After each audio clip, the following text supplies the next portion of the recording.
Problematikanya cerita One Piece bukan bajak laut mas, bukan bajak laut mas. Ceritanya. Baru-baru ini, Ustadz Felix Xiao kembali menjadi sorotan publik.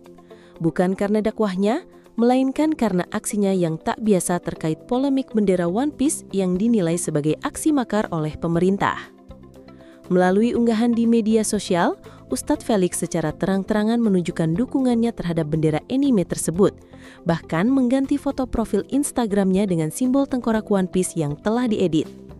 Sebagai seorang penikmat anime, Ustadz Felix mencoba menelaah alasan dibalik ramainya perdebatan bendera ini.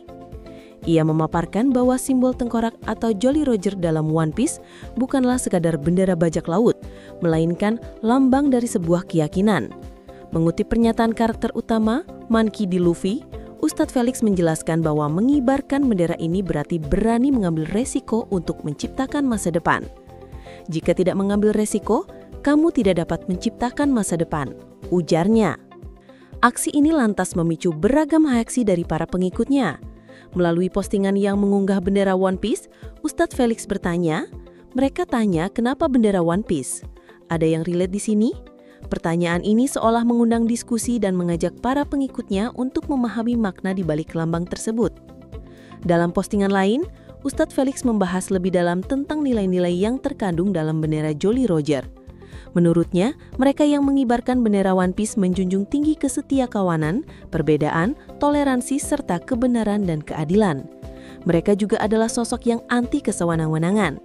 Dengan nada yang jenaka, ia menyindir bahwa pihak yang seharusnya takut melihat bendera ini adalah pemerintah dunia dan angkatan laut dalam cerita One Piece, bukan pemerintah di dunia nyata. Puncaknya, Ustadz Felix melakukan aksi nekat dengan mengibarkan bendera One Piece secara terbuka di jalanan. Aksi ini sengaja ia lakukan untuk membuktikan apakah benar bendera tersebut akan dicekal.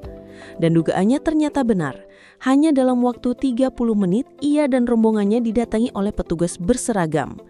Idenya barang Edkoi Locabe sederhana. Berapa lama kita bawa bendera One Piece sampai petugas datengin kita? Dan ternyata hanya perlu 30 menit dong. Tapi alhamdulillah petugasnya baik-baik, tulisnya. Meskipun petugas meminta mereka menurunkan bendera dengan baik-baik, Ustadz Felix mengaku tidak mendapatkan jawaban yang jelas mengapa bendera yang ia sebut sebagai bendera anime atau bendera wibu ini dilarang. Kekesalan Ustadz Felix memuncak, ia merasa permasalahan bendera ini terlalu dibesar-besarkan. Padahal masih banyak persoalan lain di Indonesia yang seharusnya lebih diprioritaskan. Di akhir pernyataannya, Ustadz Felix memberikan sindiran menohok untuk pemerintah.